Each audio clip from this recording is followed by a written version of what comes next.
Ya, baik. Bismillahirrahmanirrahim. Assalamualaikum warahmatullahi wabarakatuh. Nah, perkenalkan, kami dari kelompok 3 mata kuliah jaringan komputer akan menjelaskan mengenai perangkat keras jaringan komputer. Berbicara mengenai jaringan komputer tentunya tidak terlepas dari peran dari perangkat keras untuk jaringan komputer, sehingga dapat membantu dalam menggunakan jaringan komputer agar lebih mudah dan lebih efisien. Berikut adalah perangkat keras dalam jaringan komputer. Nah, yang pertama yaitu ada kabel atau biasa disebut kabel jaringan. Kabel adalah yang menghubungkan antara komputer dengan komputer atau device dalam jaringan komputer. Di dalam jaringan LAN, kita biasa menggunakan jenis kabel UTP, sehingga orang kebanyakan mengidentikan kabel UTP sebagai kabel jaringan. Padahal masih banyak jenis kabel yang digunakan di jaringan. Sebagai contoh ada kabel fiber optik dan kabel koaksial. Nah, berikut akan dijelaskan beberapa jenis kabel yang biasa digunakan dalam jaringan komputer, baik dalam skala jaringan yang kecil seperti LAN maupun jaringan yang lebih kompleks. Nah, berikut ini merupakan jenis-jenis kabel bagi jaringan komputer. Yang pertama yaitu ada kabel UTP atau STP, yang kedua ada kabel koaksial, dan yang ketiga ada kabel fiber optik. Nah, yang pertama itu ya ada kabel UTP atau STP. UTP itu singkatan dari Unshielded Twisted Pair. Varian lain yang sejenis adalah STP atau Shielded Twisted Pair. Nah, perbedaannya hanya ada pada isolator yang menyelimuti kabel tersebut. Pada kabel jenis UTP, isolatornya sedikit lebih tipis dan tidak punya jaket atau shield yang membungkus kabel. Kebanyakan kabel jenis UTP digunakan pada instalasi jaringan LAN dalam ruangan. Untuk jumlah kabelnya sendiri sama persis dengan tipe STP, yaitu 8 kabel dengan warna yang berbeda. Yang membedakannya hanya pada ukuran kabel yang lebih besar. Nah, jadi tidak heran jika penggunaan kabel STP sendiri kebanyakan dipakai di luar ruangan. Nah, kabel UTP ini memiliki beberapa kategori. Nah, kategorinya bisa kalian lihat di tampilan slide, yaitu ada kategori pertama dengan keterangannya yaitu transmisi suara analog. Biasanya digunakan di perangkat telepon pada jalur ISDN atau Integrated Service Digital Network. Juga untuk menghubungkan modem dengan line telepon. Kemudian ada kategori kedua, ketiga, dan keempat, di mana transmisi suara atau data hingga ada yang kategori kedua 4 Mbps, kategori ketiga 10 Mbps, dan kategori keempat 16 Mbps. Nah, ketiga kategori tersebut sering digunakan pada topologi token ring. Kemudian kategori kelima, transmisi data hingga 100 Mbps, sering digunakan pada topologi star dan tree. Teknologi yang disupport Ethernet 16 Mbps, Fast Ethernet 100 Mbps, token ring 16 Mbps. Pengembangannya enhanced kategori, jarak 100 meter. Kemudian ada kategori 6, transmisi data hingga 2,5 Gbps, jarak bisa sampai 200 meter. Dan yang terakhir kategori ketujuh, transmisi data hingga 10 Gbps. Nah, kemudian di sini ada jenis-jenis pemasangan kabel UTP yang umum digunakan pada jaringan LAN. Yang pertama yaitu ada straight through dan crossover. Nah, yang pertama straight through. Untuk pemasangan jenis ini biasanya digunakan untuk menyambungkan perangkat yang berbeda, misalnya antara komputer dengan switch. Pemasangannya pada jaringan LAN akan membentuk sebuah topologi star atau bintang dan tree atau pohon. Ya, untuk konfigurasinya bisa kalian lihat di gambar pada tampilan slide ini seperti berikut. Nah, yang selanjutnya ada crossover. Nah, berbeda dengan tipe straight through, pemanfaatan kabel tipe crossover ini digunakan untuk menyambungkan antara perangkat atau device yang sejenis, misalnya komputer dengan komputer atau switch dengan switch. Nah, kebutuhan crossover ini biasa digunakan untuk memperluas jaringan LAN dan membentuk jaringan peer-to-peer. Untuk konfigurasinya sendiri bisa kalian lihat dalam gambarnya seperti ini. Nah, kemudian ini ada satu lagi konfigurasi. Nah, konfigurasi ini disebut rollover. Tipe rollover ini digunakan untuk mengkonfigurasi perangkat Cisco router dengan menggunakan komputer. Kabel rollover tersebut sebelumnya terkoneksi dengan DB25 atau DB9 adapter sebelum ke terminal PC. Untuk konfigurasinya seperti berikut. Kemudian yang selanjutnya ada kabel koaksial. Kabel koaksial ini terbagi dari dua jenis, yaitu thick koaksial dan thin koaksial. Nah, untuk thick koaksial ini, kabel koaksial ini mempunyai diameter rata-rata 12 mm. Kemudian, kabel jenis ini biasanya disebut juga sebagai standar Ethernet atau Thicknet, atau hanya disingkat Thicknet, atau bahkan cuma disebut sebagai yellow cable karena warnanya yang kuning. Nah, untuk kabel koaksial ini jika digunakan dalam jaringan mempunyai spesifikasi dan aturan sebagai berikut. Aturan-aturannya bisa kalian lihat. Yang pertama, setiap ujung harus diterminasi dengan terminator 50 ohm. Nah, yang ketiga, maksimum 3 segmen dengan tambahan peralatan atau berupa populated segmen. Kemudian selanjutnya, setiap kartu jaringan mempunyai kemampuan penguat sinyal. Selanjutnya, setiap segmen maksimum berisi 100 perangkat jaringan, termasuk dalam hal ini repeater. Kemudian maksimum panjang kabel per segmen adalah sekitar 500 meter. Maksimal jarak antara segmen adalah sekitar 1500 meter dan setiap segmen harus diberi ground. Selanjutnya, jarak maksimum antara tap atau pencabang dari kabel utama ke perangkat adalah sekitar 5 meter. Dan yang terakhir, jarak minimum antara tap adalah sekitar 2,5 meter.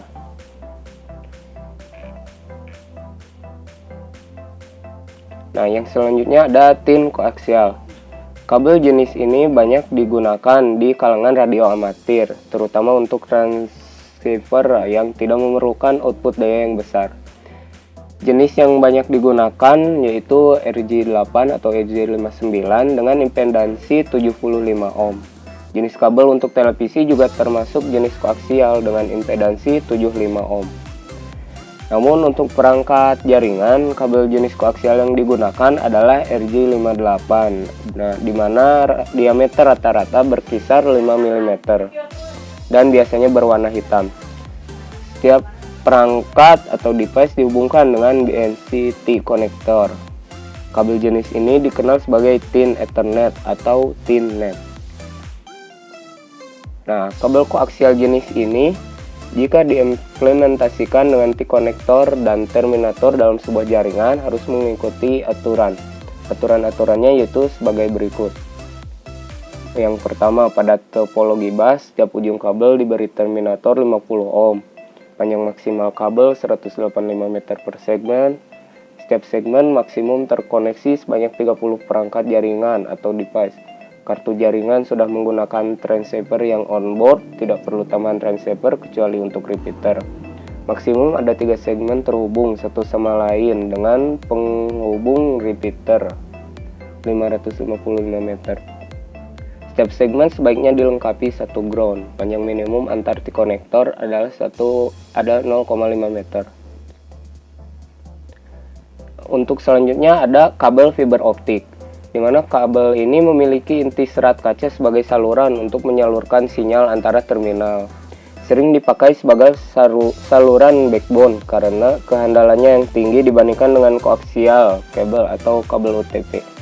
Karakteristik dari kabel ini tidak terpengaruh oleh adanya cuaca dan panas.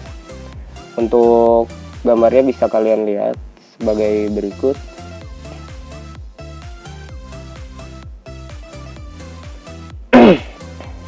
Kemudian, fiber optik menunjukkan kualitas tinggi untuk berbagai macam aplikasi. Nah, hal ini disebabkan yang pertama, dapat mentransmisi bitrate yang tinggi, tidak sensitif pada gangguan elektromagnetik, memiliki bit error rate kecil, dan yang terakhir, reliabilitas lebih baik dari kabel koaksial.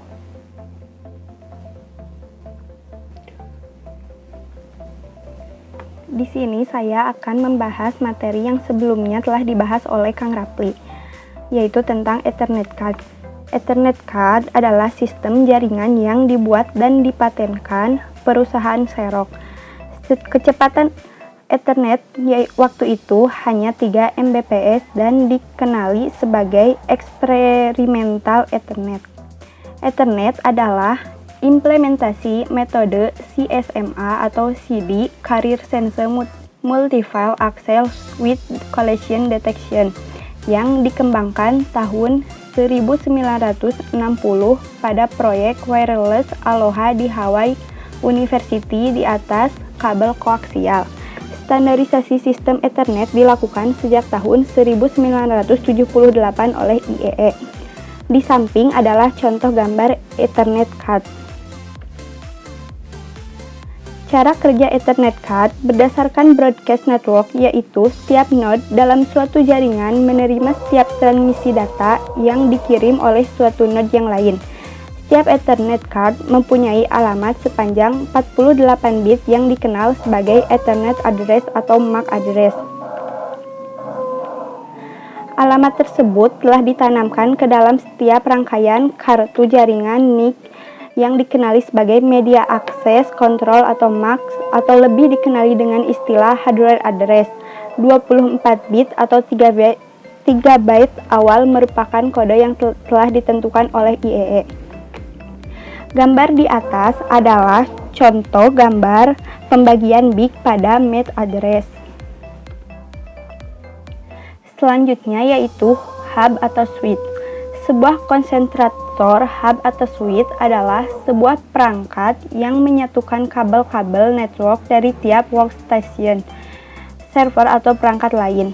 Dalam topologi bintang, kabel twisted pair datang dari sebuah workstation masuk ke dalam hub atau switch. Berikut adalah perbedaan hub dan switch. Hub adalah perangkat jaringan yang sederhana. Hub tidak dapat mengatur alur jalannya data di jaringan. Jadi, setiap paket data yang datang melalui hub akan dikirimkan ke semua port yang ada hingga paket sampai ke tempat tujuan. Yang selanjutnya yaitu switch. Switch adalah perangkat yang memungkinkan terjadinya distribusi paket data antar komputer dalam jaringan dan mampu mengenali topologi jaringan di banyak layer sehingga paket data akan langsung sampai ke tempat tujuan.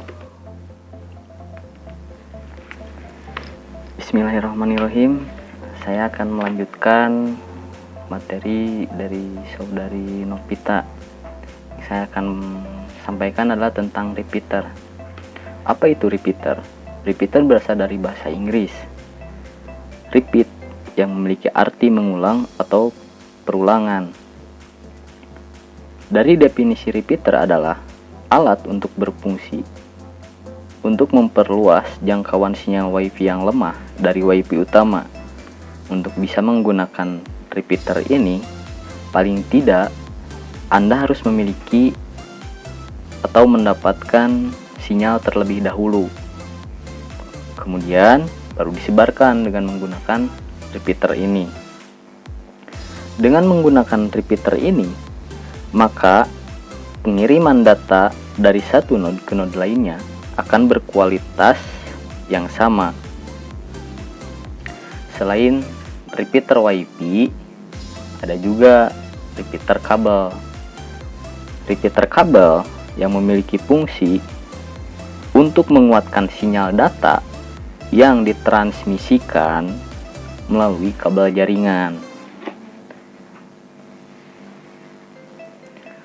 Adapun fungsi utama dari repeater itu sendiri, yaitu untuk memperkuat sinyal dengan cara menerima sinyal dari satu segmen kabelan, lalu memancarkan kembali dengan kekuatan yang sama dengan sinyal asli pada segmen kabel yang lainnya. Dengan cara ini, jarak antara kabel dapat diperjauhkan atau dijauhkan. Penggunaan repeater antara dua segmen atau lebih segmen kabelan mengharuskan penggunaan protokol physical layer yang sama dengan antara segmen kabel tersebut. Misalnya, repeater dapat menghubungkan dua buah segmen kabel Ethernet. Nah, yang selanjutnya kita masuk ke bridge.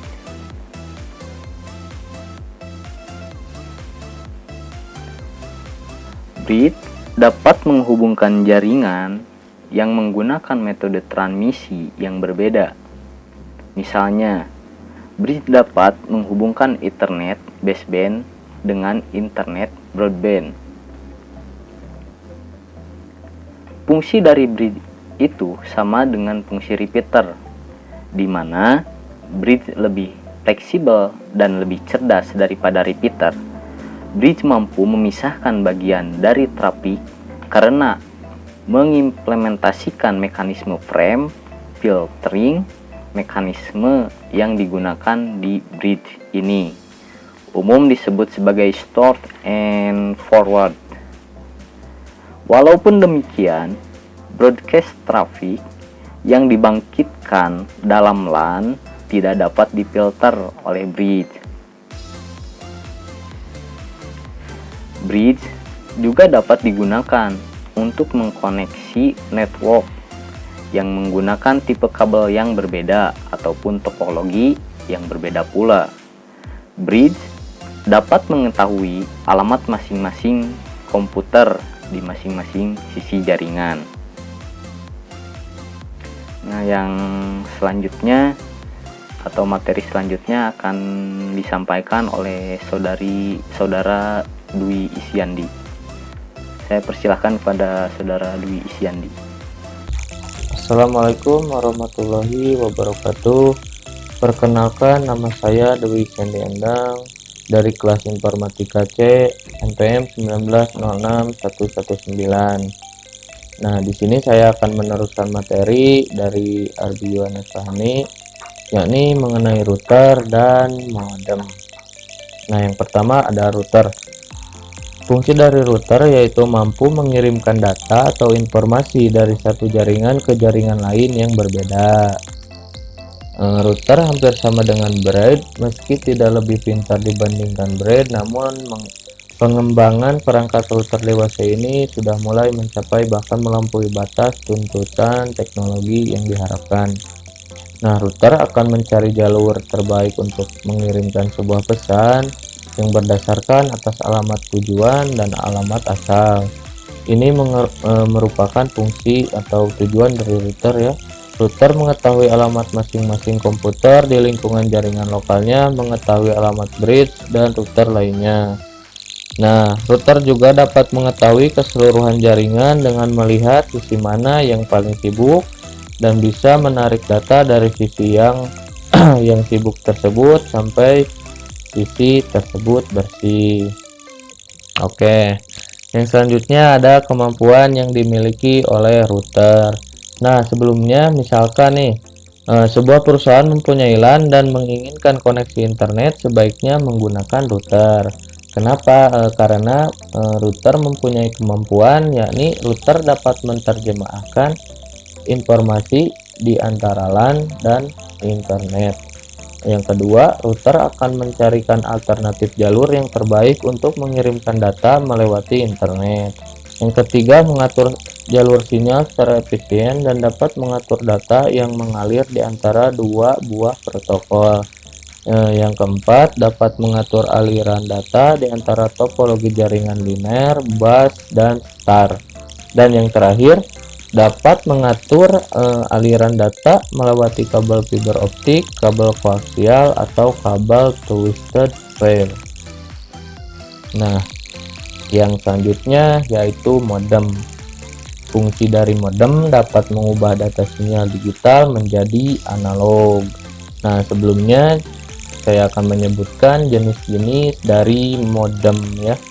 Yang pertama ada jenis modem analog, ada modem DSL atau digital subscribe line, dan yang ketiga ada modem kabel, yang keempat ada modem CDMA, dan yang terakhir ada modem GSM.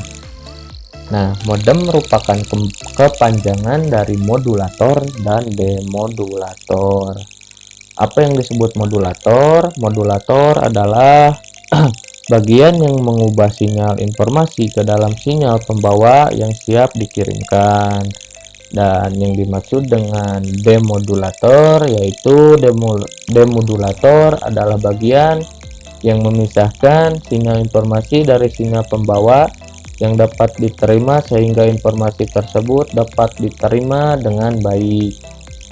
Oke, jadi modem merupakan singkatan ya dari modulator dan demodulator. Modem juga merupakan perangkat yang berfungsi untuk melakukan komunikasi dua arah. Modem dapat mengubah sinyal digital menjadi analog sehingga nantinya sinyal tersebut dapat digunakan oleh perangkat komputer. Oke, sekian dari saya, mudah-mudahan bermanfaat. Assalamualaikum warahmatullahi wabarakatuh. Kesimpulan yang dapat diambil dari materi kali ini yaitu berbicara mengenai jaringan komputer tentunya tidak terlepas dari peran perangkat kerasnya. Perangkat keras jaringan komputer terdapat berbagai macam, seperti yang sudah dijelaskan sebelumnya. Setiap perangkat keras tersebut hadir sebagai perangkat periferal bagi jaringan komputer, sehingga dapat memberikan kegunaan dalam penggunaan jaringan komputer. Sekian yang dapat kelompok kami sampaikan. Terima kasih, semoga bermanfaat. Wassalamualaikum warahmatullahi wabarakatuh.